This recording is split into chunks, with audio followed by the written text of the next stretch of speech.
Et salut les potes, c'est Jikfio, j'espère que vous allez bien. Aujourd'hui on se retrouve pour un Tech Actu avec notre cher ami Paolo. Salut tout le monde les gens. Comment allez-vous? Moi, fatigué, si tu vois ce que je veux dire. Il est possible... Tu as des petits yeux. Il est possible et probable que je suis en train de me choper une conjonctivite. Bon, allez, on attaque. avec tout ça, on a plein de choses à faire. Trêve de bavardage. Lancement.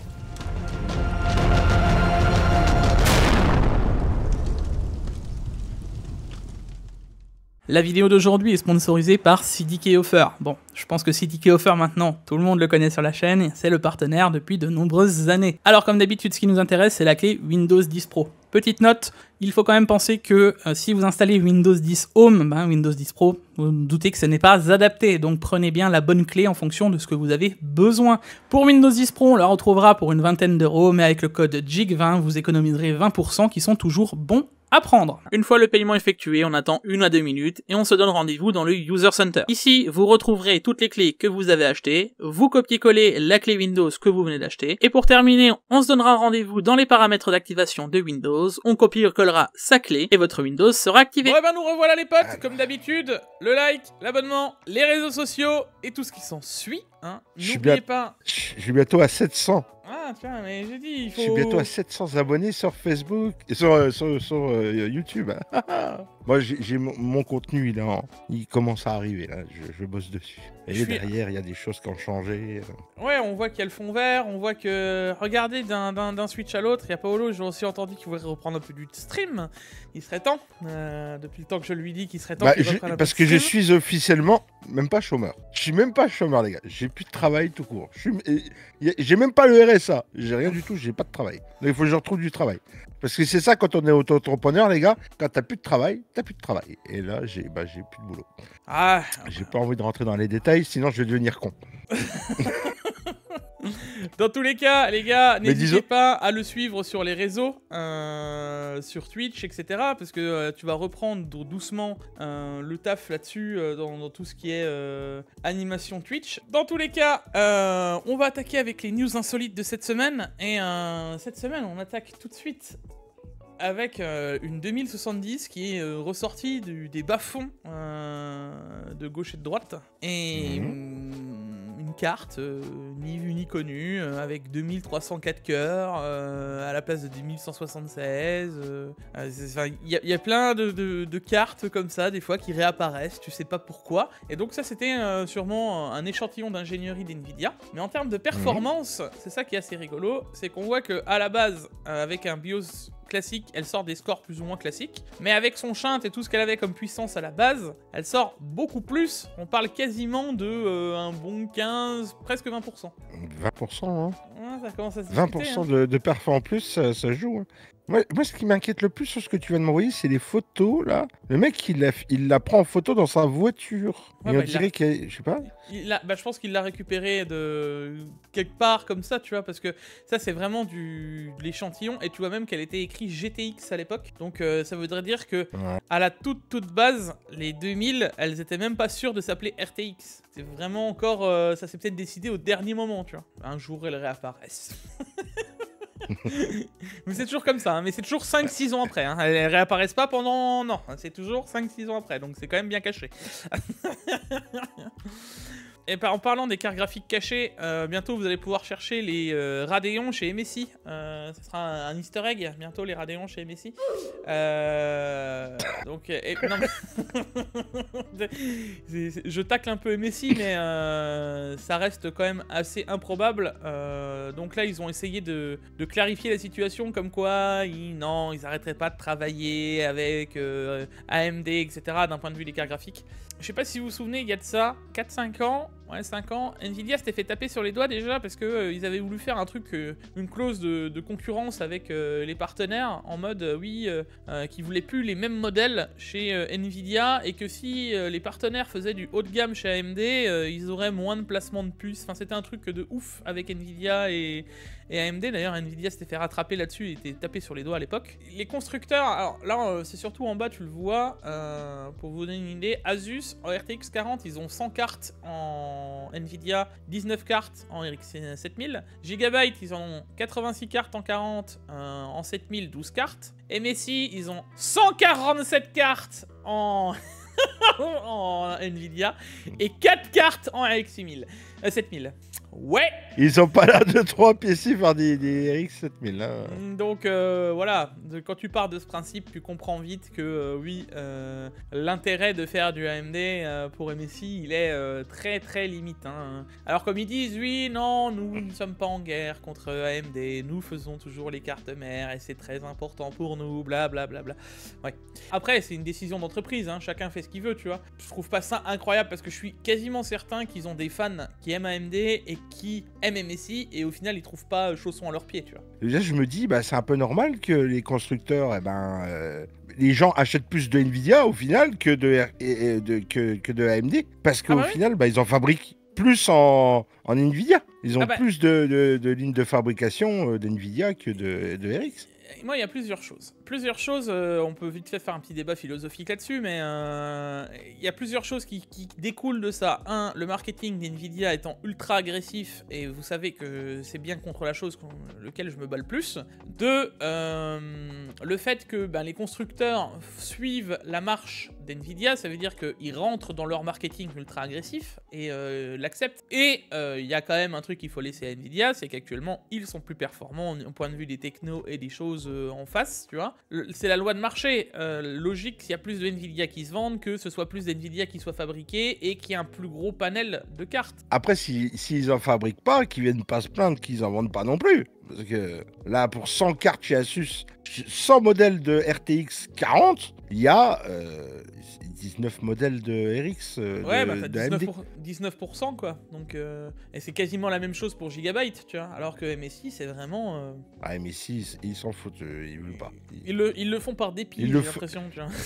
Voilà, c'est de l'obligation. Fais chier. On en fait 4, allez, c'est bon. Je trouve que ça avait sa place dans la news insolite pour la présentation, parce que pour le coup, MSI, là-dessus, je trouve qu'il y aurait peut-être un truc à chercher. Et pour l'instant, ils auraient même peut-être arrêté totalement la production. Ça voudrait dire que on n'en verrait même plus en 7000 de chez MSI. Même s'ils disent non, c'est pas vrai, apparemment, on n'en voit pas beaucoup dans les rayons quand même. C'est-à-dire qu'il n'y en a pas énormément. Bon, et sinon, on revient aussi sur un truc qui avait déjà existé, mais qu'on revoit réapparaître. On en parle des PC portables avec des water cooling custom, custom. Plus ou moins des trucs que tu viens brancher sur le côté. Ouais, des water cooling déportés. Je trouve ça complètement nawak. Je trouve ça sympa, moi, dans le principe. Après, à traballer, c'est plus portable. Hein. Là, le PC portable, il a perdu tout son intérêt. Mais après, oui, les PC pour ceux qui ont des PC portables, moi j'ai déjà eu des PC portables, et dites-moi-le dans les commentaires, où c'est que vous avez la paume de la main qui chauffe. Tu sais, quand t'as ta main posée sur le clavier, parce qu'elle chauffe réellement. Si ça peut empêcher ces petits problèmes, pour ceux qui préfèrent les PC portables. Et moi, je me vois pas aller en soirée avec un ordinateur aussi gros et encombrant. Enchaînons avec les vidéos de cette semaine, Paolo.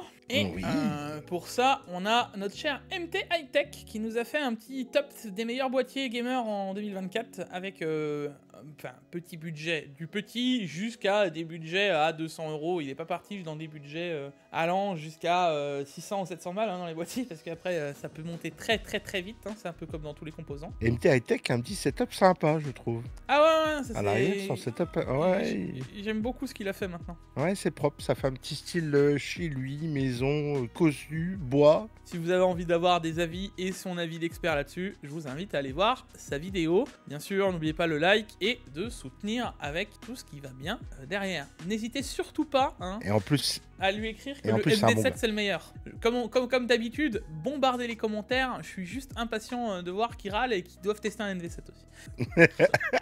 Et en plus, c'est un bon gars. Donc, ah oui, j'ai déjà parlé avec souvent et c'est vraiment un bon gars, MT. Enchaînons avec notre cher ami Pax qui m'a littéralement squeezé du canapé tech. Il m'a jeté dehors. Il m'a dit non, je te veux pas. Non, c'est pas vrai, hein, les gars. Mais n'hésitez pas quand même à lui bombarder de commentaires et à lui dire pourquoi t'as jeté Jig du canapé tech. Voilà. Pourquoi t'as jeté Jig du canapé tech. Point d'exclamation. Voilà. Et vous en mettez tout plein des commentaires. Vous bombardez les commentaires sur cette vidéo. Il était avec Monsieur Nvidia, je crois, non encore. Ouais, bah ça doit être pour ça qu'il m'a acheté du canapé tech. C'était un format dédié à l'IA. Donc il a discuté avec Stéphane de plein de choses. D'ailleurs, je trouve que c'est assez intéressant d'aller écouter pour ceux qui sont intéressés par l'IA, de voir le point de vue qu'a Nvidia, même si, comme dit Stéphane, n'est pas que du point de vue... Lui, il est plus du point de vue des cartes graphiques gamers à la base, mais il a aussi forcément la politique de l'entreprise, etc. Et comme d'hab, que ce soit Pax ou moi, quand on vous invite Michael et autres marques, on avait déjà eu chez moi Asus, etc.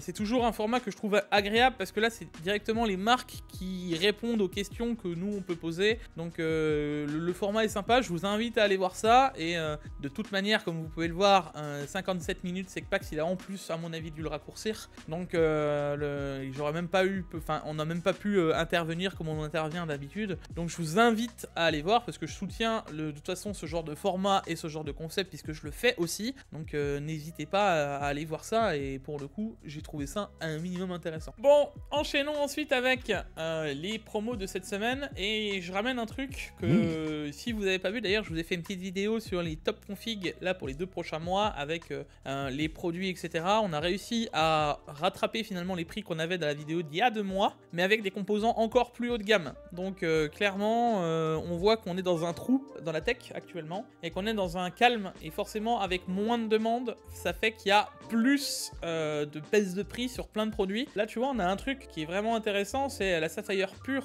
Donc déjà, avoir du Sapphire au même prix que les autres cartes d'habitude, c'est compliqué. Mais là, en plus, on est en vente par Amazon et directement, tu vois, donc tu la reçois très rapidement. T'es en modèle blanc, déjà les modèles blancs sont plus chers, tu vois. Donc là, il y a tout qui est open pour cette carte. Là, tu veux un bon modèle blanc, fonce quoi, tu vois. Derrière, on enchaîne avec du Innocéenne, le 27G1S, les amis, qui est en baisse de tarif et qui n'a jamais été aussi bas depuis que je le traque.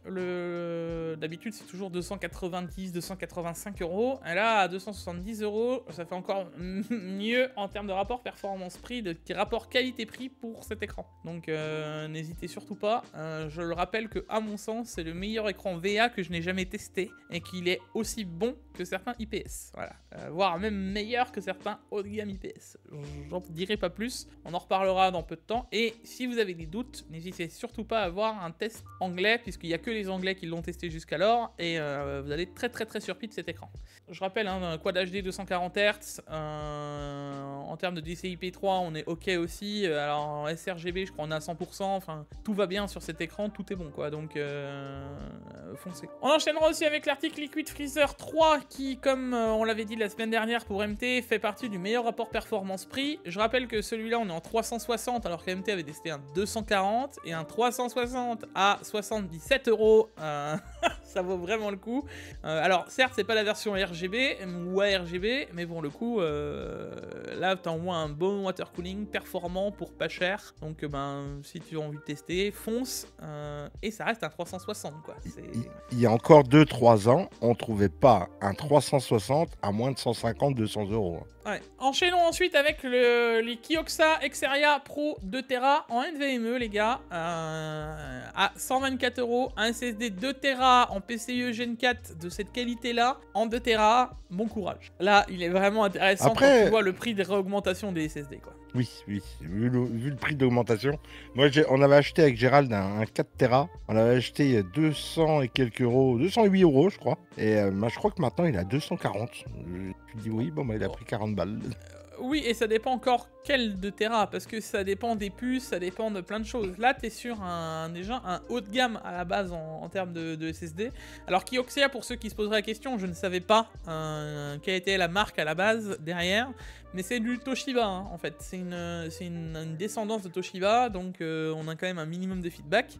J'ai déjà regardé des essais de ce SSD, c'est pas le plus fou non plus, hein. C'est pas le plus performant, mais il est très amplement suffisant si vous faites du gaming et du stockage classique. Je le déconseillerais juste si vous faites un gros professionnel et que vous faites des gros transferts de ouf de fichier à fichier d'un SSD à un autre, quoi. Mais sinon, ça suffira très amplement, tu vois. Bref, on va passer au jeu de la semaine. Et un jeu de la semaine, on a Industria et Lisa Definitive Edition. Alors, Paolo, commençons par Industria. Alors, Industria, ça ne me parle pas du tout. Mais alors, pas du tout. Je peux pas te dire c'est quoi. Ça a l'air d'être un peu sympa, FPS, machin. Moi, ça m'a l'air de me faire penser un peu donc c'est gratuit. À un Metro-like. Alors, dites-moi si je me trompe, hein, j'ai pas regardé plus que ça, mais ça ressemble un peu à un Metro-like. C'est en mode, tu te retrouves dans une temporalité où l'industrie, les robots ont pris le dessus, de ce que je comprends, et tu te retrouves à... c'est parce que tu vois, le côté un peu sombre à la métro, tu sais, un peu dans des endroits... Oui, les petits côtés métro. Alors, je sais pas ce que... Tu l'as testé, t'aurais pu le tester quand même. J'ai pas le temps, en fait. Donc, j'ai déjà pas le temps de jouer pour moi. C'est pas pour aller tester les jeux de la semaine, tu vois. Clairement pas. Donc, non. Mais clairement, si vous avez le temps, les gars, faites-moi un retour parce que je pense que ça peut vraiment être un jeu sympathique. Il a l'air, en tout cas, graphiquement et l'ambiance que ça donne me donne, moi, en tout cas, envie. Et derrière, on a le deuxième jeu qui est Lisa Definitive Edition. Paolo, est-ce que ça te parle? Alors, pas du tout. Ce genre, alors il y en a qui vont dire oui, c'est rétro, c'est du jeu néo-rétro, entre guillemets, comme on dit maintenant. Ça, c'est pas du néo-rétro pour moi, c'est du gribouillis. Ça a pas l'air d'être beau du tout. Moi, non, je suis pas d'accord. Pourtant, j'aime bien les pixels et j'aime bien les trucs à l'ancienne et tout. Mais ça, c'est pas à l'ancienne, ça, c'est... Non. T'aimes pas. Ça, c'est une patte graphique qui me plaît pas, voilà. Bon, bah écoutez, voilà la vie de notre cher Paolo, et croyez-moi que des jeux rétro, il en fait, hein, c'est pas comme il en faisait pas. Mais... Au cas où, les gars, semaine prochaine, je vous invite à le prendre d'avance, je call Orc Must Die 3, moi j'avais joué au 2, alors je pense que le 3 devrait être tout aussi cool, c'est un tower defense, que d'ailleurs je crois que tu peux jouer en coop de souvenirs, moi je sais que je jouais solo, mais j'avais vraiment aimé le jeu, j'aime bien ce genre de petits jeux, etc. Des fois ça te passe un peu le temps. Bon les gars, maintenant on va passer à la question de la semaine, et je me suis fait engueuler, parce que la question de la semaine dernière, on l'a pas fait. Oui, on est nul, Ah, on le dit hein, des fois, on est nul. Alors, la question est de Neidzabe4629. Question, quel est l'intérêt de l'intégration de l'IA dans les futurs PC? Alors, derrière, la question, elle est beaucoup plus longue, hein. Vous allez voir, on va l'afficher, mais en gros, il nous dit comment Héloïse, la secrétaire, Jadine, la jardinière, et Michel, le boucher, va utiliser l'IA. Et c'est assez concret, hein. Il a tort. Dit Jean-Claude qui va juste sur Amazon et Facebook, quel sera son intérêt? Voilà. Il a grave pas tort. Alors, son intérêt, moi j'ai une philosophie, les gars, pessimiste sur la chose. Pax, si vous allez voir, les canapés tech est beaucoup plus optimiste. Pessimissement, je pense que c'est le mot est très fort, tu vas me dire, tu vois, parce que c'est pas le mot forcément que je voulais utiliser, mais on est quasiment sur de l'asservissement cérébral.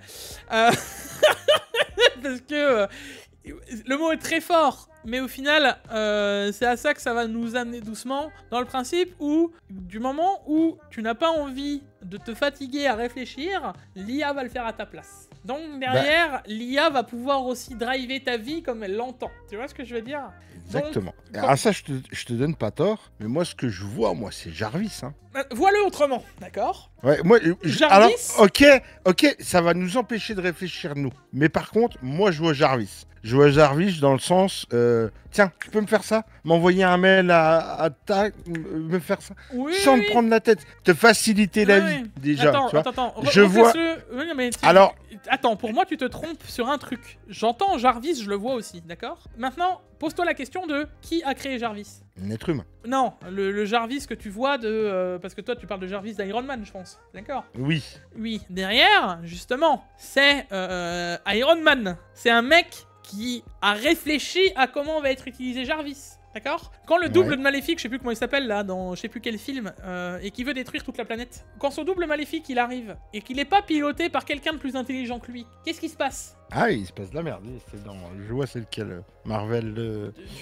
Tu vois où je veux arriver c'est lequel épisode. Tu vois où je veux arriver dans l'idée? Le problème, il est toujours au même point. C'est que, oui, j'entends que, alors, vu du premier point de vue, ça va servir à personne. Parce que tout le monde est là, en mode, oui, mais de toute manière, ça servira à rien. Moi, je vais vous prendre un exemple.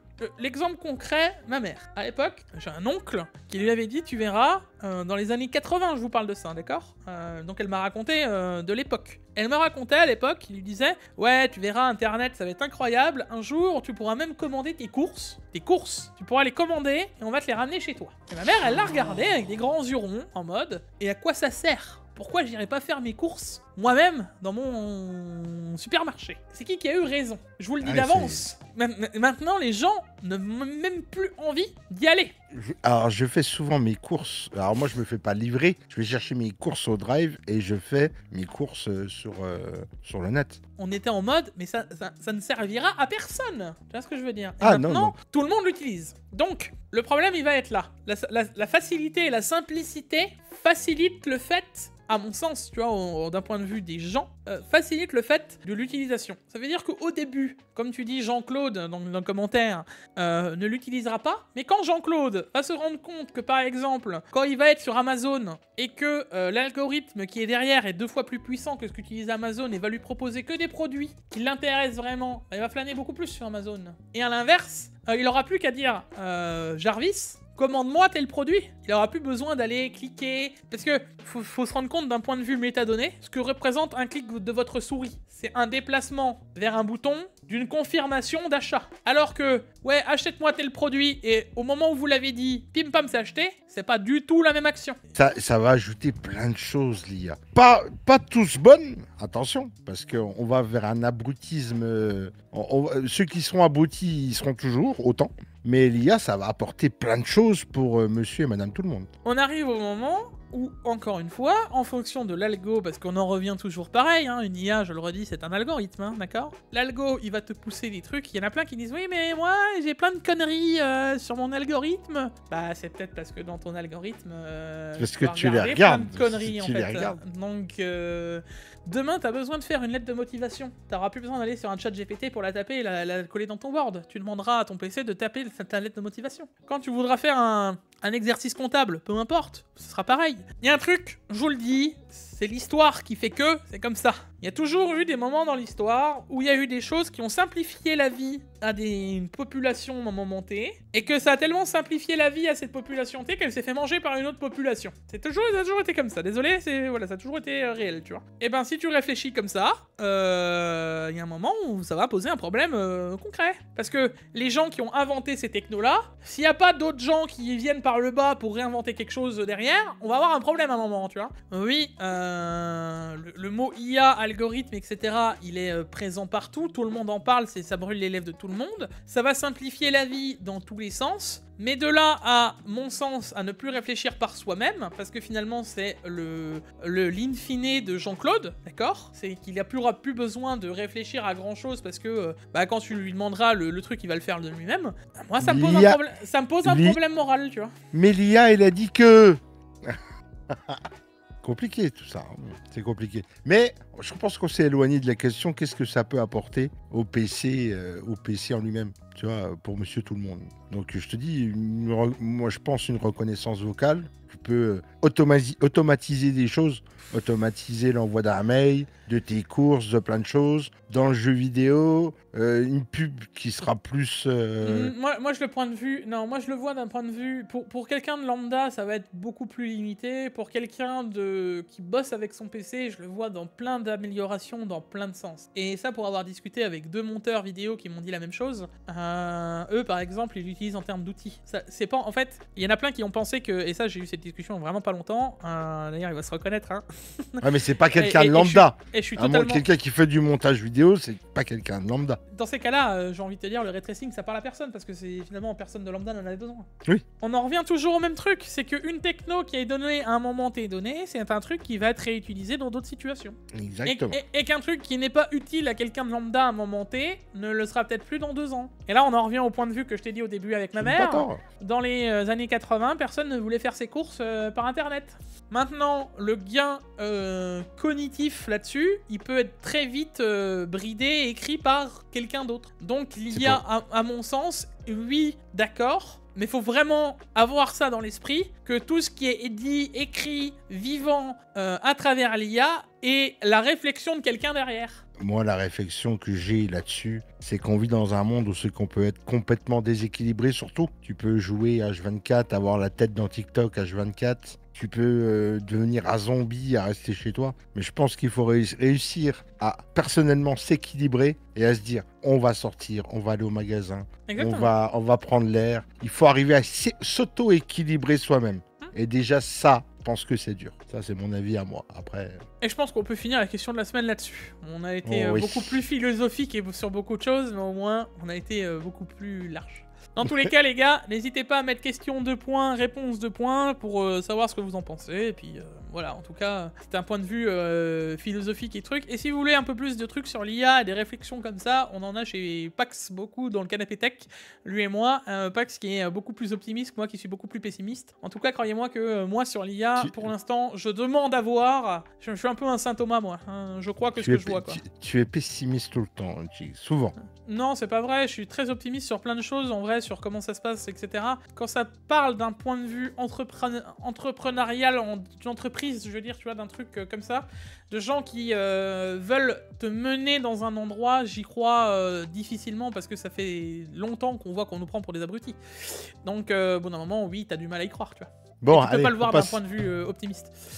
On passe à la rubrique d'après, sinon ça s'arrête plus. Allez, on passe à la geekerie de Paolo. Alors les gars, ils ont arrêté la chaîne de fabrication du processeur Z80. Alors le Z80, on va pas trop vous parler, mais si tu tapes sur Wikipédia Z80, c'est déjà ça, il l'arrête au bout de 48 ans les gars. 48 piges. Et là, au bout de 48 ans, ils arrêtent le Z80, le Zilog Z80. Alors pour ceux qui ne connaissent pas, tu faisais le MSX avec, tu faisais beaucoup de jeux d'arcade, ça venait épauler tous les Motorola 68000. La Motorola 68000, ça va pas trop vous parler, mais si je vous dis Mega Drive, Neo Geo et tous les systèmes d'arcade qu'on tournait avec. Et ce processeur, il a duré 48 ans. Parce que les gars, il a eu une deuxième vie, une troisième vie, une quatrième vie. Parce que dernièrement, c'était encore dans des machines à laver. Ils s'en servaient pour mettre dans des machines à laver, dans les calculateurs de machines à laver. Ils s'en servaient pour des calculateurs de sèche-linge. Mais le Z80 a duré 48 ans. Et là, il est retiré du marché, les gars. Tu vois, ça, c'était du vrai processeur qui chauffait pas. Parce que il y a Spectrum. Spectrum, c'était du Z80. Pac-Man a été fait sur une architecture Z80. Et moi, voilà, c'est de la tech, les gars, mais c'est le processeur le plus long de l'histoire qui est resté en place. Et si on devrait enchaîner sur ma news suivante, on reste dans la tech, parce qu'on parle carte mère. Et maintenant, on peut faire une Game Boy Advance, les gars, du début à la fin, neuve, parce que refont maintenant les cartes mères de Game Boy Advance. La carte mère complète, tu peux l'acheter. Tu peux acheter la coque, tu peux acheter la batterie, tu peux acheter l'écran. Elles mettent un écran OLED, hein, s'il te plaît, dessus. Tu peux racheter des boutons, des sticks, et tu peux... Ah oui, mais bien sûr. T'as des écrans OLED pour Game Boy Advance. Et moi, je trouve ça fou qu'en 2024, ils nous refont, from scratch, en fait, ils nous refont des cartes mères de Game Boy Advance. Et tu peux te faire, en ce moment, une Game Boy Advance neuve, que tu vas payer 3 bras. Parce que l'écran, tu vas déjà le payer 70 €. La carte mère, je sais pas le prix, mais je crois qu'il y a le lien. Regardez le lien. Faut racheter la coque, faut racheter la batterie, le haut-parleur, les sticks, les boutons, et tu te fais une Game Boy Advance neuve en 2024. Moi, je trouve ça génial. Oui, c'est assez impressionnant hein, qu'ils refassent ça. C'était la petite news geekerie de Paolo. Vendu. Enchaînons ensuite avec Intel XeSS qui a été rajouté à Forbidden West. Donc on reste un peu dans les jeux vidéo encore. Ça y est, ils ont implémenté donc dans Avatar, Frontier of Pandora et Horizon Forbidden West. Donc tout ce qui est le dernier XeSS, celui qu'on a déjà parlé, je crois il y a 2-3 semaines, on vous avait dit qu'il allait avoir des mises à jour avec une échelle de rendu différent et une qualité améliorée. C'est chose faite. Et qu'est-ce que je vous avais dit? Que de toute façon Horizon allait de toute manière servir de vitrine technologique, parce que le premier a fait que ça, avec d'abord le DLSS qui était sorti, puis ensuite le FSR, puis la mise à jour du FSR, puis la mise à jour du DLSS, puis le XeSS. Ils ont fait que ça, donc je m'attendais tôt ou tard à avoir la même chose avec Horizon Forbidden West, et en même temps ça rend bien parce que c'est un des plus beaux jeux que j'ai pu faire de toute manière, donc j'ai envie de te dire que ça colle bien avec la prod du jeu. Tu vois. Si ça devrait pas trop tarder, je pense qu'on devrait avoir le FSR 3.1 aussi qui va popper le bout de son nez sur les deux. Ils vont mettre toutes les technos dedans et puis on n'en parle plus. Hein. Bah c'est comme ça que ça va se suivre, hein. C'est quasiment certain.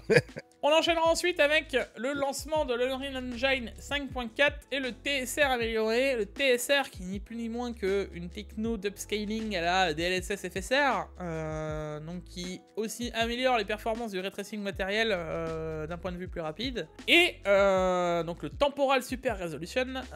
Tout ça pour dire que, parce que je vais pas m'attarder dessus, je sais pas ce que tu en penses, mais quand c'est directement les moteurs graphiques qui le font, Unreal ou autre, est-ce que tu penses pas qu'ils en ont juste ras-le-bol d'entendre parler de DLSS, de FSR et de XeSS s'ils développent leur propre techno à eux? Qu'est-ce que t'en penses? S'ils font leur propre techno à eux, ben Nvidia et puis AMD, ils ont plus d'arguments marketing.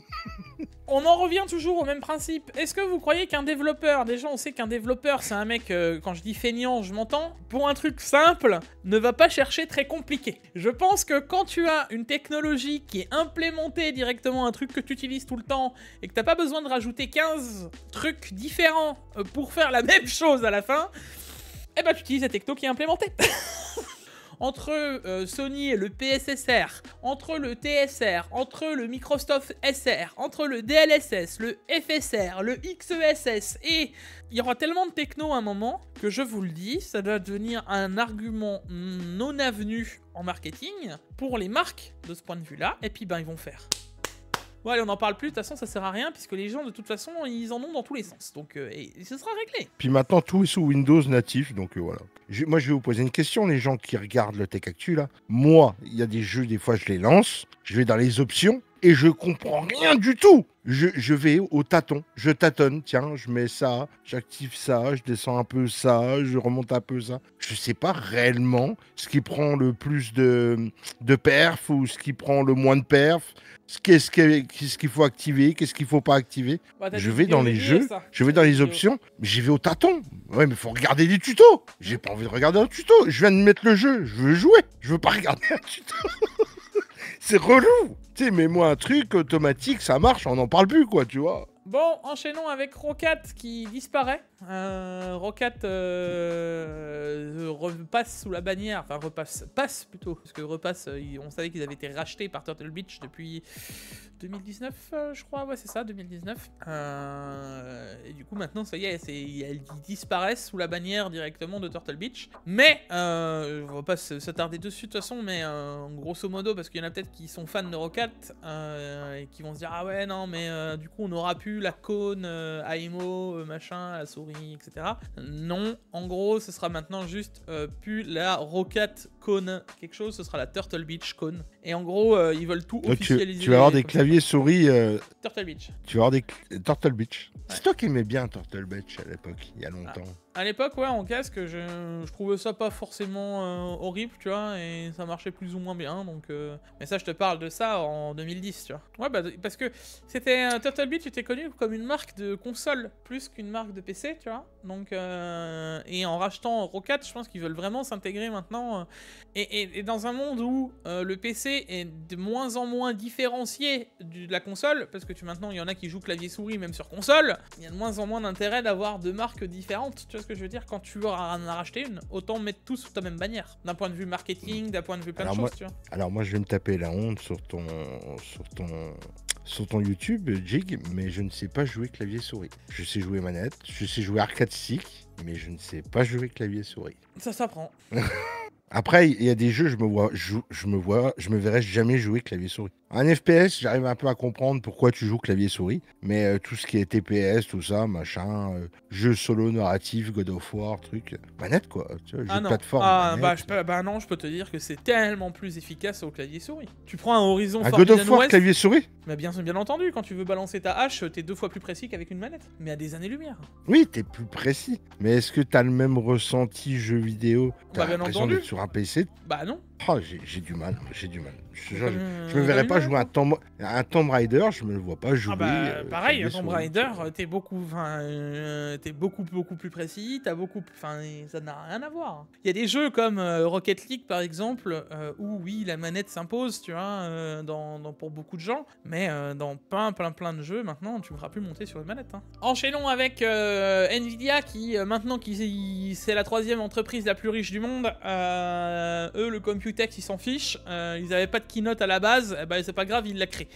Et du coup, ils ont dit, bon, le Computex, il se lance le 3 juin, c'est pas grave, nous, on a décidé que on aurait notre keynote de lancement le 2 juin à 19h devant tout le monde. Voilà, c'est tout, c'est comme ça. Et m'emmerdez pas, moi, je m'appelle Nvidia. Et moi, la question que je me pose, c'est avec tout l'argent qu'ils font Nvidia, pourquoi ils font ça dans leur cuisine? Bon, une cuisine de riches, ok, j'en conviens. Mais pourquoi ils font leur truc dans la cuisine, quoi? What?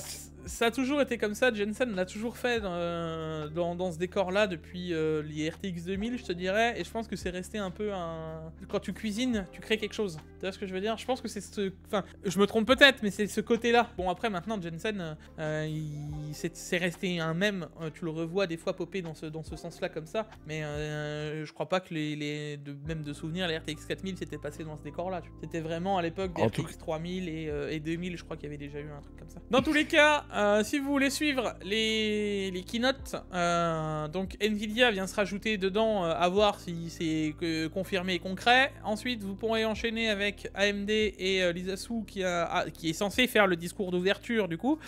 C'est elle qui était censée, mais pour le coup...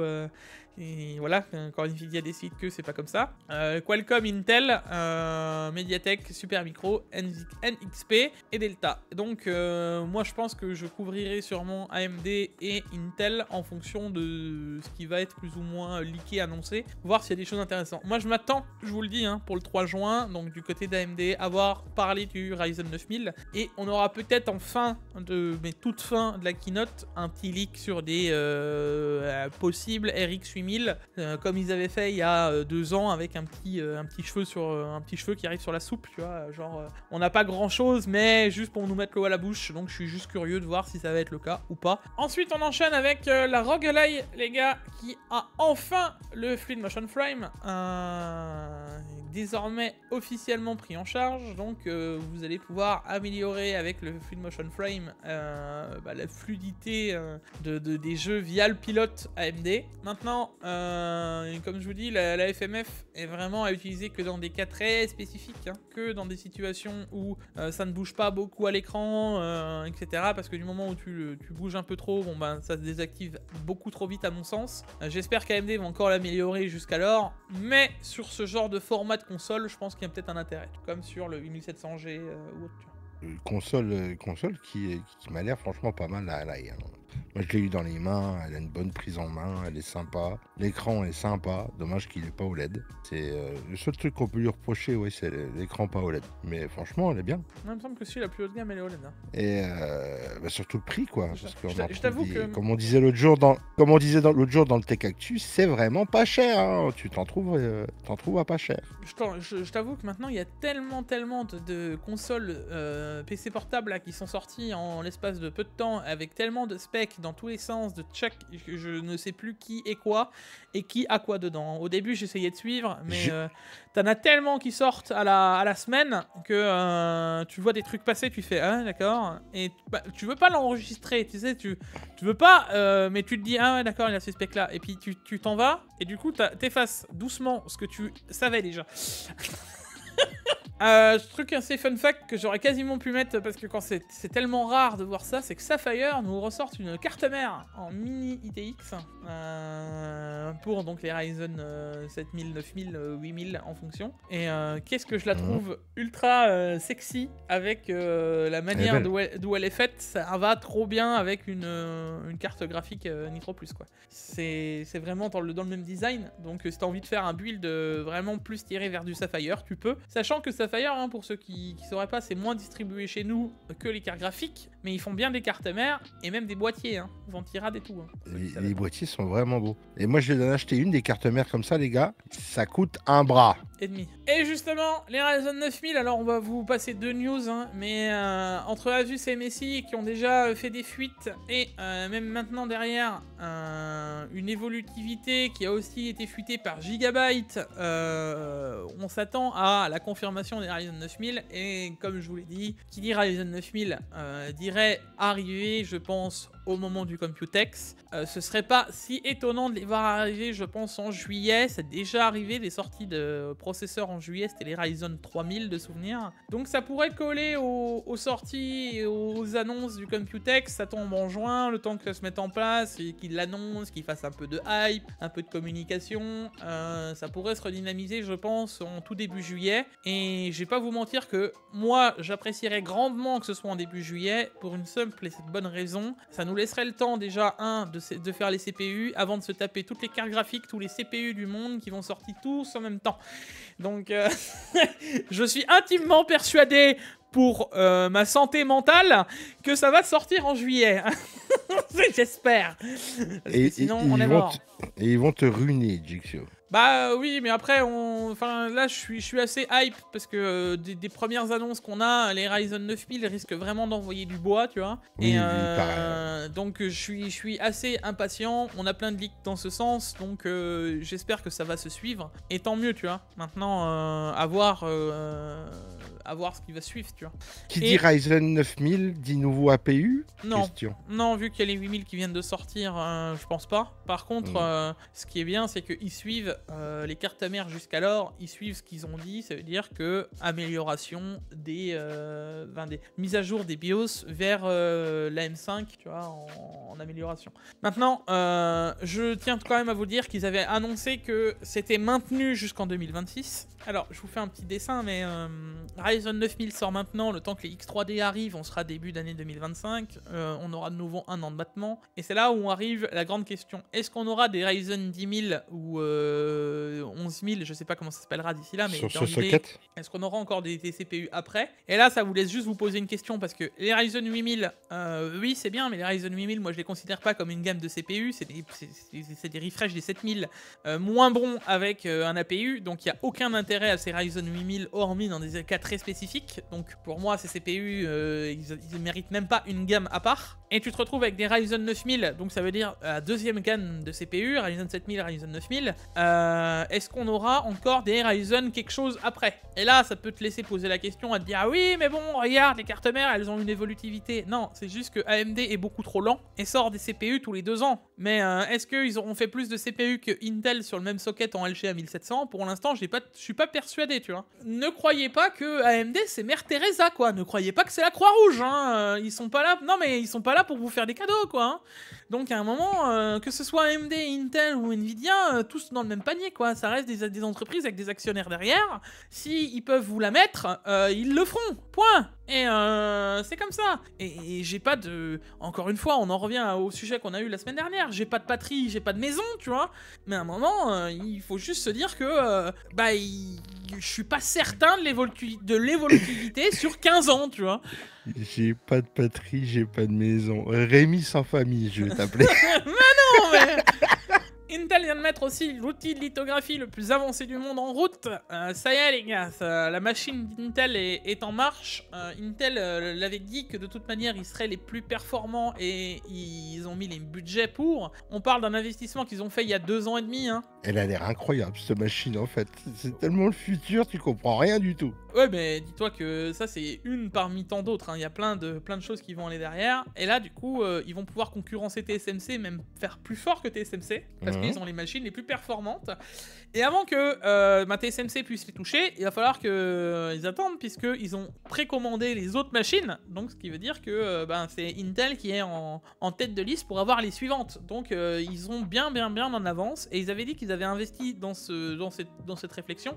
Donc il va enfin avoir doucement le retour sur l'investissement. Ça veut dire que là c'était 2 ans et demi d'attente de ça. Et là ils vont pouvoir améliorer et être les plus performants en termes de densité de transistors, mais aussi de finesse de gravure. Ce qui veut dire que tu auras une consommation qui est techniquement la meilleure. Ça fait déjà longtemps qu'Intel était meilleur en termes de densité de transistors. Alors moi ce que je vois surtout c'est qu'ils annoncent du 2 nanomètres. Oui, alors justement, c'est là... Oui, mais les nanomètres, ça veut tout et rien dire, en fait, tu vois. Parce que tu peux faire des transistors de 7 nanos, et avec un espacement de tes transistors énormissime entre chaque transistor. Et ça c'est là où tout est. C'est le nombre de transistors sur ta puce dans une terme de densité qui fait la performance de ta puce. La taille des transistors, la principale chose que ça crée, c'est la consommation qu'on a besoin pour qu'il s'allume, ce transistor. Ça te permet surtout de descendre une certaine consommation. Ça va de soi. Forcément, si ton transistor il fait 7 nm,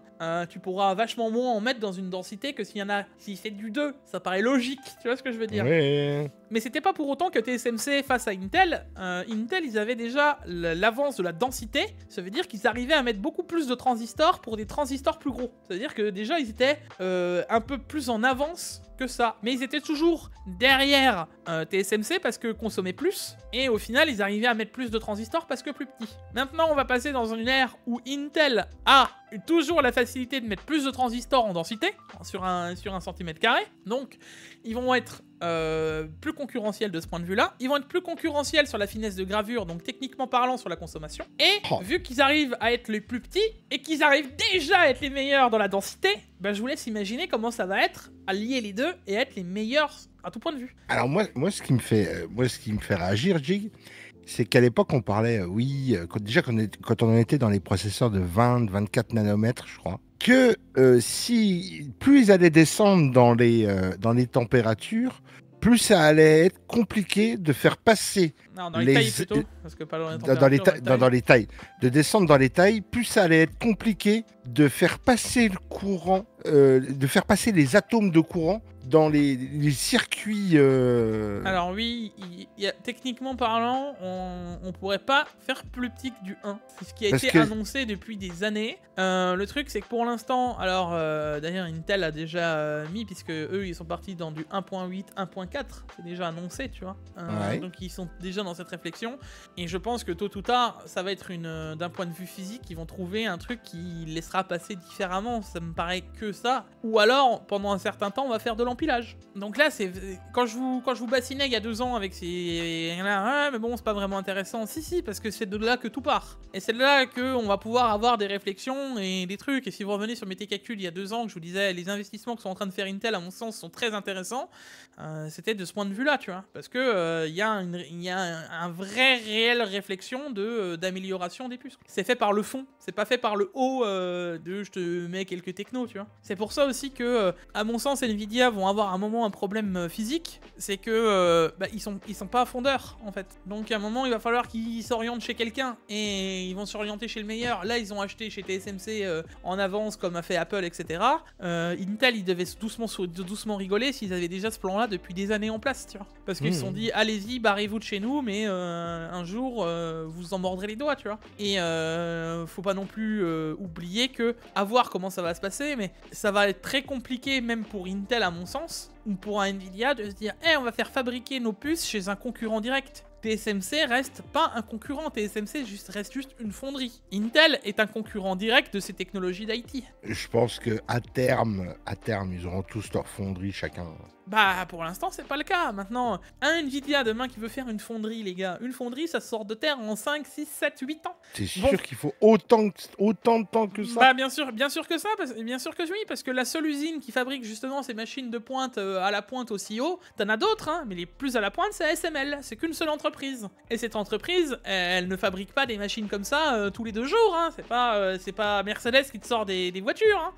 Donc, il a déjà la limite, plus le fait de la sortir de terre, construire une usine, c'est 3-4 ans. Moi, je le vois d'un point de vue entreprise, le stress que comment vont être placées les machines, comment vont être placés les robots qui vont déplacer tel truc, comment tu vas mettre le câblage de tel truc, quelle électricité va falloir tirer, quel câble internet va falloir mettre, les baies de brassage, tout ça, mais c'est un truc de ouf à réfléchir, c'est pas une industrie classique, non, c'est un truc d'un level inimaginable. Les ingénieurs qui bossent derrière pour parce que c'est des ingés, là on parle même plus d'architectes, t'as un architecte à la base, mais les ingénieurs qui bossent, ils sont ouf, tu vois.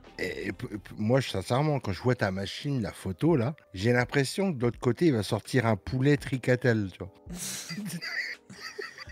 En vrai, dites-moi dans les commentaires si j'ai tort ou pas. On dirait qu'il y a un poulet tricatel qui va sortir.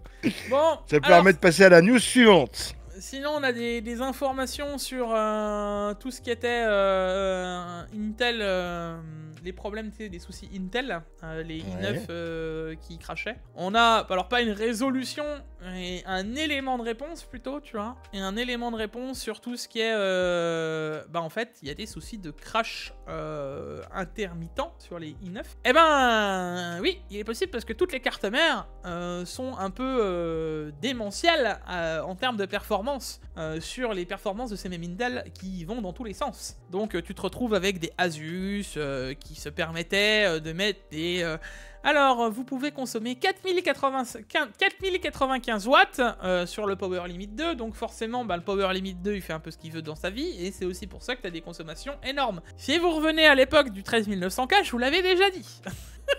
Je l'avais déjà dit que les CM, elles font un peu ce qu'elles veulent. Et que quand tu as une carte mère qui est costaud, elle se permet des choses qui sont pas prévues. Et d'ailleurs, Hardware Lux l'avait aussi pré-shot, puisque lui, il avait déjà fait des tests à 253 watts fixés par Intel. Donc ce qui veut dire que les performances que vous avez déjà pu voir à gauche à droite de gens qui ne s'y connaissent pas forcément ou qui mettent pas forcément le nez dans le BIOS, vous aurez pas les mêmes résultats ou résultantes qu'avec les personnes qui ont été foutre leur nez dans un BIOS. Je vous l'annonce déjà d'avance. Maintenant, derrière tout ça, ça amène des 8 à 9% de moins de performance au i9. Forcément, puisque derrière, tu dois toucher à plein de choses. Si tu enlèves le Asus Enhancement, par exemple, qui est une des optimisations de plein de choses dans le BIOS d'Asus, oui, tu perds en performance, parce que derrière, il y a une sorte d'algo des CPU. Vous voyez là, le SP avec le couleur et tout est calculé à l'intérieur des CM. Et ça, je suis quasiment certain que c'est le cas dans d'autres CM, que ce soit des Messi, des Gigabyte et des autres. Et ils mettent tout ça en petite place, ils font leur petite machinerie, ils disent bon, le CPU il a pas l'air trop mauvais, je vais mettre tant de tension avec tant de trucs, et au final, rien n'est respecté de ce que propose Intel, parce que c'est des CPU qui sont prévus à cet effet, les non-K, et puis open bar, et puis le CM elle fait ce qu'elle veut, et c'est un argument marketing pour un Asus, un MSI, un ASRock et un Gigabyte, de dire regardez, avec ma carte mère on fait 2% de plus que si on était chez un MSI. Mais dans la réalité de la chose, vous faites beaucoup plus, vous faites quasiment 10% de plus par rapport à ce que Intel aurait fait de base. Ça je vous le dis pour Intel, mais je vous le dis c'est la même pour AMD, hein. En fait, AMD ils font la même. Ce que tu es en train de me dire, ça veut dire que au début Nvidia ils ont dit c'est pas nous, c'est Intel. Et Intel ils sont en train de dire non, c'est pas nous, c'est les constructeurs de cartes mères. Exactement. Donc ils sont rejetés la faute. Je veux dire, le BIOS, j'y mène le nez de temps en temps, tu vois. Et tu vois des choses en automatique, mais tu te dis, mais qu'est-ce que ça fout en auto? Et les gars, moins tu vas dans le BIOS, mieux c'est. Je vous le dis déjà à l'avance. Non, c'est pas vrai. Non, je suis pas d'accord. Quand tu commences à mettre les pattes dedans, c'est que t'es emmerdé. Non, c'est pas vrai. Non, parce que en fait, si tu vas mettre ton nez dans un BIOS et que tu t'emmerdes, mais c'est à un moment, je peux pas laisser passer ça, tu vois. Et c'est pas vrai, parce que au contraire, plus tu vas mettre ton nez dedans, plus tu vas comprendre comment ça marche, et que tu vas te casser le cul littéralement à le chercher, le pourquoi et le comment. Et en fait, tu comprends beaucoup plus de choses et t'es vachement moins emmerdé justement de comme tu le dis. C'est de l'investissement de temps, tu vois. À un moment, tu te dis bon, ok, aujourd'hui, je vais aller voir ce que ça fait en modifiant ça et ceci. Et c'est pour pour ça que j'insiste, quand je le dis depuis des années, un mec qui sait overclocker un minimum son PC, il sait beaucoup plus de choses sur comment marche son PC que beaucoup de gens qui sont là en train l'overclocking ça sert à rien. Bah ouais hein. Après, t'as vu le petit PC que je suis en train de bosser dessus en ce moment, hein, tu sais de quoi je parle. Le petit PC que je suis en train de bosser dessus, je suis dans le BIOS tous les jours dedans. Parce que je suis rien qu'emmerdé avec à cause de plein de trucs que j'expliquerai dans une autre vidéo qu'on va faire avec Jigfio. Ce PC là qui tourne là, j'ai pas été dans le BIOS, ça fait au moins un an. Pas emmerdé avec, il tourne bien. Je vais juste dire un truc, regarde. BCLK Frequency, je suis incapable de dire ce que c'est. PCIe Frequency, allez, la fréquence du port PCIe, tu vois ce qui est écrit juste derrière toi. Le SVID Behavior, je suis incapable de te dire ce que c'est. C'est pas donné à tout le monde de savoir aller trifouiller dans un BIOS. Et je peux comprendre qu'il y a des gens qui veulent pas y aller. Oui, et dans ces cas-là, tu t'identifies de chaque... tu sais, t'as un truc, c'est incroyable. On appelle ça le manuel de l'ACM, tu vois. Et sinon, ça s'appelle un truc autre, ça s'appelle Reddit. Non, mais c'est un moment, il faut être... Il faut juste être un peu réfléchi, tu vois. Il y a des trucs, c'est pas donné à tout le monde. Et il y a des gens qui n'ont pas envie de se prendre la tête à faire ça. Et je peux entièrement les comprendre. Et je peux te dire qu'une personne qui sait overclocker à balle un truc, qui sait, des overclockers extrêmes à l'azote liquide, etc., peut prendre un Dark Gregor par exemple, le mec qui viendra le coller sur un problème dans son PC, il est pas encore né. C'est comme ça. Et ça, je le défends depuis des années. Je le dis toujours qu'un overclocker qui est même le moins bon du monde, il sera meilleur que beaucoup de testeurs. Bah oui. Parce que derrière, il va savoir des choses, il va voir des choses que les autres, ils sont là en mode, mais ils racontent de la merde, en fait. Passons à la 4060 Ti, qui est en pénurie totale, apparemment, d'approvisionnement. On parle de quelques dizaines à cinquantaine de pièces par expédition. Hein. Ça fait pas beaucoup. C'est pas beaucoup. J'ai envie de te dire que ça devrait pas impacter. Parce que pour l'instant, il y a du stock. Comme quoi. Donc, pour l'instant, ça va. Mais pour l'instant, c'était compliqué, tu vois. Comme quoi, tu vois, ça reste une des cartes graphiques les plus vendues, les 4060. Hein. Je devrais dire, mais pourquoi? Performance-prix.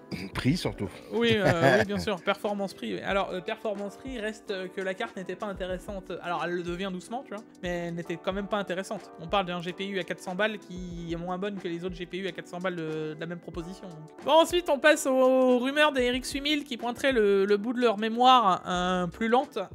C'est pas le bout de leur nez, c'est le bout de leur mémoire. Bon, qu'est-ce que je dois vous dire, les gars, que d'un point de vue des leaks de ces RTX RX, pour l'instant, les RTX, j'y crois un peu plus parce qu'il y a un peu plus de rumeurs.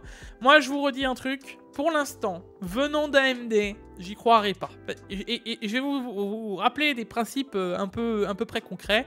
AMD, quand ils se taisent et qu'ils font pas grand-chose, on a des fois des grosses surprises. On se rappelle des RX 6000, qui était censé la 6900 XT être l'équivalence d'une 2080 Ti ou d'une 3070. Et quand elle est sortie, elle avait quasiment la performance d'une 3090. Et à terme, on a d'ailleurs eu la même performance qu'une 3090 Ti. Donc, quand tu réfléchis à la finalité, tu te dis que, pour l'instant, les premières rumeurs qui sortent, ils sont vraiment à prendre avec énormément de pincettes. Parce que quand ils ont envie de cacher des choses, ils en sont capables. Et à l'inverse, quand AMD se vante de quelque chose, c'est qu'il y a anguille sous roche. Parce que je vous redonne l'exemple des RX 7000, où là ils sont arrivés ultra confiants en mode on va avoir un truc incroyable, et qu'on s'est retrouvé avec un truc qui était à peine plus performant qu'une 4080. Et là tu te dis... Est-ce que tu le sens ou pas ce coup-ci? Ton nez, juste ton nez, ton ressenti. Pour le coup, et ça va peut-être vous choquer ce que je vais dire, je pense que les RX 5000 vont être incroyables. Mais genre vraiment incroyables, genre vraiment un vrai gap avec vraiment un vrai truc, des vrais quelque chose, tu vois. Écoutez le monsieur là. Je pense que les RX 5000, on va vraiment avoir des dingueries.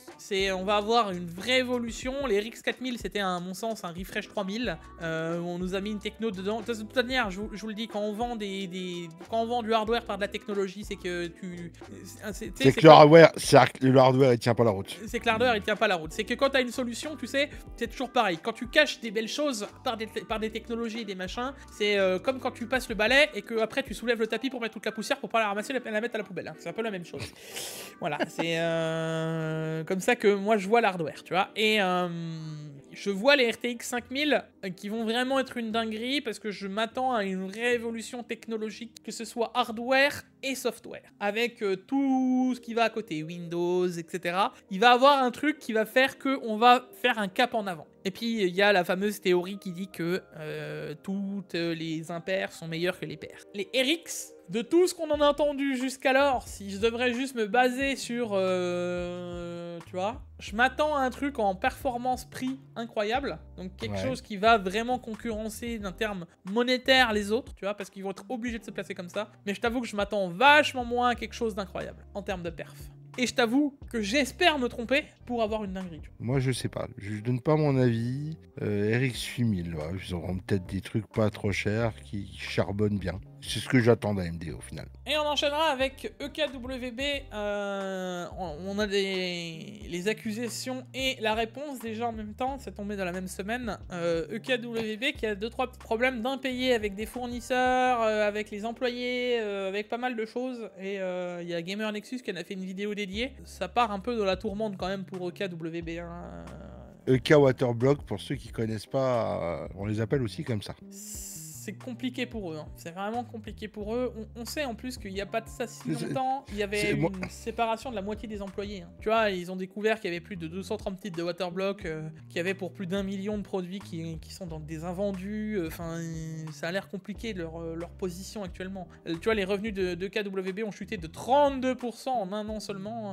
En même temps, j'ai envie de te dire, déjà le water cooling custom touche une niche de gens très petite. Ah bah oui, Water Cooling Custom, moi, c'est quelque chose que j'ai pas voulu me lancer encore. Ça me plaît, mais j'ai pas voulu m'y lancer. Eh ben, dis-toi que ça touche énormément de personnes, tu vois. Ah oui.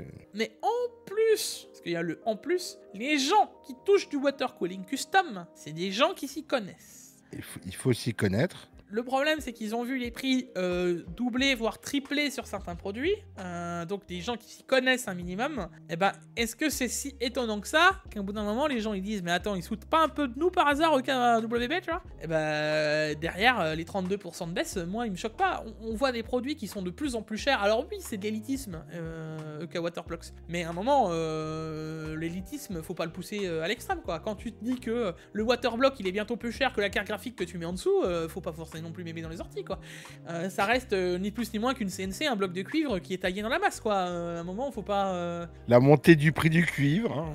Oui, bien entendu. Oui. Bah, il y a toujours... C'est incroyable comment ces entreprises, elles ont toujours des excuses, tu vois.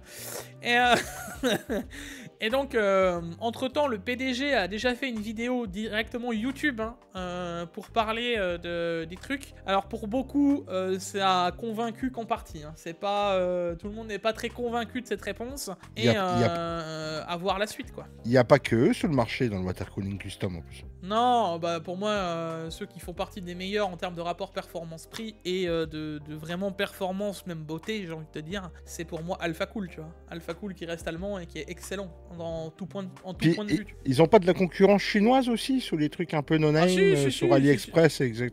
Si, bien sûr, AliExpress, t'as tout ce qu'il faut en termes de concurrence, mais après, c'est toujours pareil.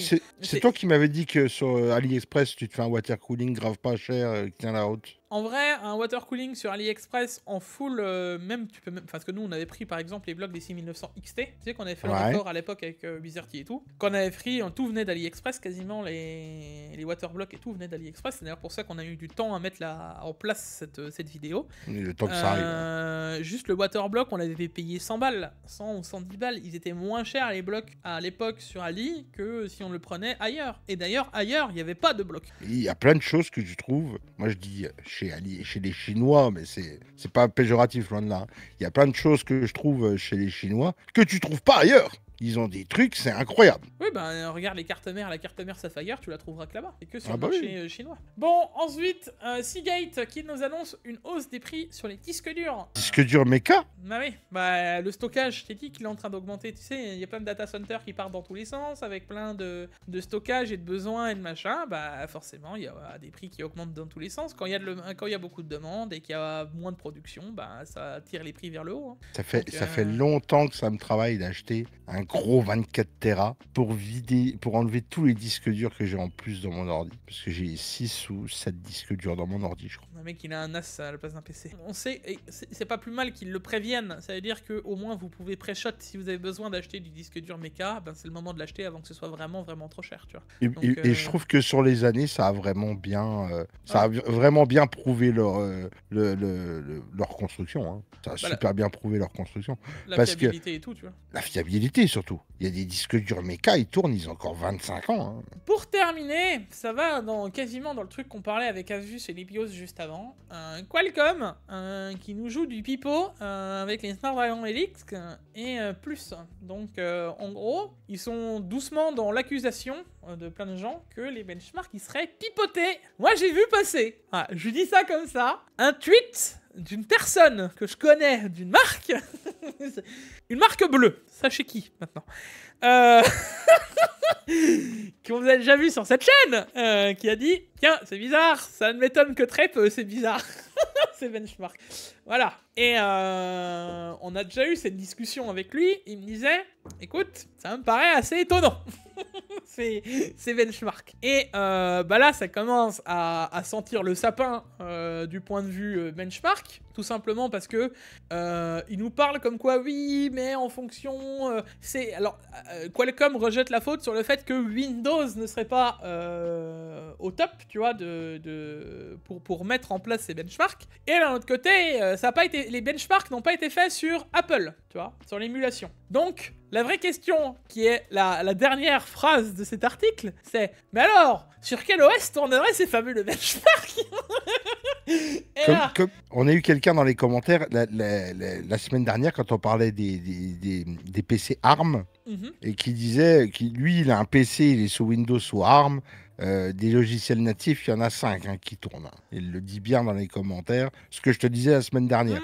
C'est-à-dire qu'il faut que pour que ça tourne bien, il faut que les logiciels soient natifs. Donc je me demande vraiment sur quoi ils l'ont fait tourner leur benchmark pour avoir des trucs comme ça. Ils n'ont pas tort. Hein. Derrière, on arrive encore une fois à ce que je vous disais, les gars. Et là, après, maintenant, vous me prenez pour parole d'évangile ou pas. Moi, ce que je vous dis juste, c'est que en fonction, et là-dessus, je ne tire sur personne, attention, j'insiste, mais en fonction des tests que vous allez aller voir, et je vous invite, quand vous regardez un de mes tests à moi, c'est même pas je vous invite, si je pourrais vous obliger, je le ferais, à aller regarder d'autres tests, d'autres testeurs à gauche et à droite, parce que c'est pas parce que une personne vous dit et voit l'eau à travers son verre que quelqu'un d'autre va voir. Il n'y a pas de mauvaises choses. Je veux dire, moi, j'ai un point de vue très fermé sur plein de choses. Il y en a d'autres qui vont avoir des points de vue beaucoup plus ouverts. Et peut-être que vous serez beaucoup plus à aller voir un point de vue beaucoup plus ouvert qu'un autre. Donc, je vous invite à aller voir plein de tests. Par contre, il y a un truc que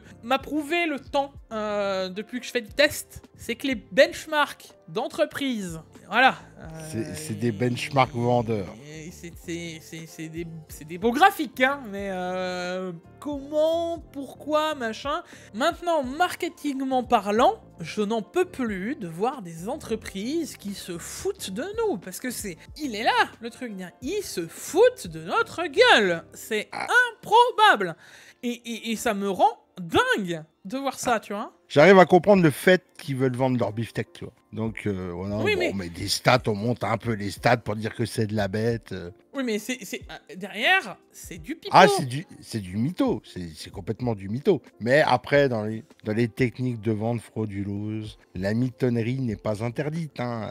Le truc, c'est que si tu prends le principe de... tu vas prendre le principe d'un AMD qui était vrai à une époque, il s'est fait sa réputation sur oui, mais c'est vrai. Maintenant, quand tu vois des trucs, tu te dis ben non. Et quand tu vois... De toute façon, ça, c'est le miracle du truc, c'est quand tu vois écrit up to, hein, jusqu'à. C'est facile, ça. Enlève. C'est pareil, fuis tout de suite, parce que tu sais que jusqu'à quoi. Non, mais ça, on connaît. C'est jusqu'à, on peut aller jusqu'à. Voilà, donc, et ça, ils l'utilisent maintenant partout. C'est écrit up to dans tous les graphiques. C'est comme ça, ça permet de laisser une grande courbe de variabilité dans ton graphique. Non, mais c'était une blague. C'est une blague. Donc, j'insiste, et ça, c'était sûrement qui allait avec finalement les BIOS, finalement c'est deux discussions qui sont plus ou moins équivalentes. Je me dis mais c'est quand même improbable. Et le problème de ça, les gars, c'est que c'est des conneries quand c'est répété en plus de ça par d'autres. Parce que là, je parle pas YouTube, je parle pas presse. Moi j'ai vu des trucs écrits dans des presses. Et moi, le pire, c'est qu'elles ont pignon sur rue, ces presses, tu vois. T'arrives, c'est pas ça. Alors, et là, je vous donne un exemple typique, tu vois, qui n'a rien à voir avec même de l'hardware. Et ça, c'est pour tout. Croiser des sources, réfléchir et même parfois se remettre en question, eh ben, ça fait pas de mal. Il y a des gens, ils vont faire des tests, ils vont être complètement bidons. Puis tu le sais concrètement, tu sais que le test qu'il fait, il est bidonnable du début à la fin. Tu vois ce que je veux dire? Et il y a des gens, tu vas regarder leurs tests, ils vont avoir des avis complètement différents. Parce que la vie, il est vrai. Il faut savoir dénicher le vrai du faux quand même quand les gens te parlent ou te racontent quelque chose, tu vois. Non, parce que ça va dépendre du point de vue et de quel œil tu le regardes. Est-ce que c'est vraiment reproductible un benchmark? Ah bah oui, le but c'est ça, c'est que ce soit reproductible dans les mêmes conditions pour tous les composants à l'infini. Donc c'est pour ça que je le mets en place, tu vois. Alors par contre, il y a un truc que tu viens de dire vraiment qui me travaille depuis tout à l'heure, je suis désolé. Un bench reproductible au point près, je suis pas d'accord. Je suis pas d'accord parce que d'un ordi à un autre sous la même config. Le problème, c'est que là tu viens de le dire, d'un ordi à un autre. On n'a pas un ordi à un autre. Quand tu fais un test de water cooling, c'est toujours le même PC avec le même processeur qui est réutilisé dans les mêmes conditions. Et d'ailleurs, à l'inverse de plein d'autres gens que ce qu'on faisait avec Guillaume et tout, nous on les testait dans la même condition, dans la même pièce, au même moment. Ça veut dire qu'on se prenait littéralement 3-4 jours à faire que ça. Ah mais c'est combien de temps? 3 jours la dernière fois que t'as fait les tests. Quand on le faisait, on se prenait une semaine totale de trucs où on faisait que ça. Et je peux vous dire que faire que de l'IO, du Ventirad pendant une semaine, tu sais comment ça se monte, t'en as marre. Hein. Croyez-moi, j'ai autre chose à faire. On a autre chose à faire de nos santé et de notre vie. Hein. Et ben je peux vous dire que derrière, oui machin, comme tu viens de dire, c'est reproductible. Si tu normes correctement ton protocole de test avec un CPU qui est bien tenu, ça veut dire que tu as fixé toutes les tensions, parce que ceux qui vont te faire des tests où ils ont encore une fois pas été dans un BIOS, tu vois. C'est là-dessus que je veux te dire, c'est que même si tu prends tout le même matériel, tes CPU, il y en a qui seront plus puissants ou moins puissants en sortie d'usine. Oui, mais t'auras pas les mêmes résultats. C'est là où il faut encore une fois le comprendre. Toi, tu n'auras pas le même résultat sur ton PC parce que c'est pas le même CPU. Mais moi, quand je vais faire mon test, c'est le même CPU réglé aux mêmes tensions. Et pas juste je fixe une tension à l'arrache dans un BIOS. Non, derrière, il faut que tu ailles chercher justement les watts que tu avais sur les cartes mères. Donc ce qui va consommer au maximum. Va falloir que tu ailles chercher comment ça s'appelle maintenant? Le LLC, le load line calibration. Parce que s'il bouge son LLC et qu'il est en auto et que ta carte mère elle fait ce qu'elle veut, à chaque reboot t'as pas le même LLC et la même configuration, va falloir que tu chopes tout ce qui est overclocking automatique de ta CM. C'est pour ça que j'insiste que tant que tu n'as pas un testeur qui est carré et qui n'ouvre pas un BIOS au moment T, fuis. Parce que derrière, ça peut tout et son contraire. Fuis. C'est le mot de Jig. Du Tekactula, c'est son mot. Fuis. Ne croyez pas les benchmarks comme ils sortent comme ça par hasard, par un Qualcomm, par un AMD, par un Nvidia, tant que ça n'a pas été fait indépendamment et par des personnes où vous comprenez bien tout d'un point à un autre. Parce que venir me dire, parce que ça aussi c'est je couperai là-dessus, le grand débat des AIO, parce que Gamer Nexus, encore une fois, avait fait une vidéo de oui mais l'AIO il doit se positionner comme ça dans un boîtier, et que tout le monde était là en mode oui mais Gamer Nexus il a dit que ça se... Non, vous avez juste compris, vous avez vu l'image Gamer Nexus qui disait comme ça l'AIO. Non, lui ce qu'il dit bien c'est que techniquement parlant la pompe doit être plus basse que le point haut du water cooling, point, et que la bulle elle doit aller se positionner en haut dans un radiateur. C'est tout ce qu'il a dit. Parce que je peux vous dire que mettre un 240 dans un Helios qui fait 15 km et tu veux lui mettre la tête en bas pour aller lui mettre la pompe, eh ben écoute, montre-moi et je vais te faire un autre dessin, tu vois, autre chose. Tu prends un AIO un MSI qui a la pompe à l'intérieur, tu vois, ça change encore une fois la donne. T'as la pompe à l'intérieur du radiateur. Au final, c'est qui est dans le point haut? Là après, il fallait le mettre en dessous. S'il est en dessous, le radiateur, finalement, il a toujours du liquide. Mais s'il est comme ça ou comme ça, le radiateur, finalement, c'est quoi le mieux? Arrêtez de réfléchir unilatéralement en mode on nous a dit que c'est comme ça s'arrête là. Hein. C'est pas comme ça que ça marche. Jig connaît son sujet. Alors oui, Regardez-moi effectivement, croyez-moi, parce que ces derniers temps, on me dit, ah, tu fais moins de tests. Oui, alors déjà, moi j'ai moins le temps personnellement pour pouvoir le faire, et croyez-moi que quand j'entends les retours des fois que je fais sur certains tests, et de la manière d'où, alors ça c'est du unwanted advices, croyez-moi que c'est des fois incroyable le retour que j'ai de certaines personnes. Il est lunaire. Lunaire. J'adore quand tu dis ce mot-là. C'est ton mot ça, lunaire. Lunaire. Et encore lunaire, je crois que des fois c'est martien tellement on en est loin, tu vois. Dans tous les cas les gars, j'espère que ce Tech Actu vous a plu. Je pense qu'on a eu pas mal de discussions qui sont assez intéressantes sur pas mal de points de vue en tout cas. C'est pas parce qu'on est potes qu'on a toujours les mêmes points de vue les gars. Donc comme d'hab, hein, n'oubliez pas d'aller liker, de suivre Paolo sur les réseaux, c'est important. Et c'est gentil, merci Jig. Bah, je te le dis, et puis de toute façon on a des vidéos et plein de choses qui vont encore se passer avec Paolo. Petit moment aussi où on vous dit que vous allez voir plein de choses qui vont changer dans le Tech Actu. Paolo, tu peux confirmer qu'il va y avoir pas mal de changements. Il va un nouveau format dans le Tech Actu qui va arriver. Il m'a montré les essais parce qu'on avait fait des tests la semaine dernière. Franchement, ça tue, c'est ouf. Voilà. Moi j'aime bien, Vous allez voir, moi aussi. Là-dessus, vous pouvez féliciter le monteur d'avance, croyez-moi. Voilà. Et vous pouvez aussi aller dans les commentaires. Et puis, parce qu'on pense à peut-être rajouter des rubriques dans le Tech Actu. Donc dites-moi dans les commentaires si vous voulez rajouter une rubrique. S'il y a un truc que vous dites, ah, putain, il devrait parler de ça dans le Tech Actu. Donc si vous avez une rubrique qu'on a oubliée... Oui, si vous avez des idées, je reste toujours ouvert. C'est le format de la commu, au final. Voilà, vous allez dans les commentaires et vous dites ce que vous en pensez. Eh ben écoute, je pense qu'on a fait le tour. Des bisous, prenez soin de vous. À la semaine prochaine. Donnez-nous du soleil, ramenez-nous du soleil. Grave, ça ferait du bien, moi aussi, j'aimerais bien m'aérer l'esprit à d'autres choses. Prenez soin de vous. On vous fait des bisous. Ciao, ciao. Ciao.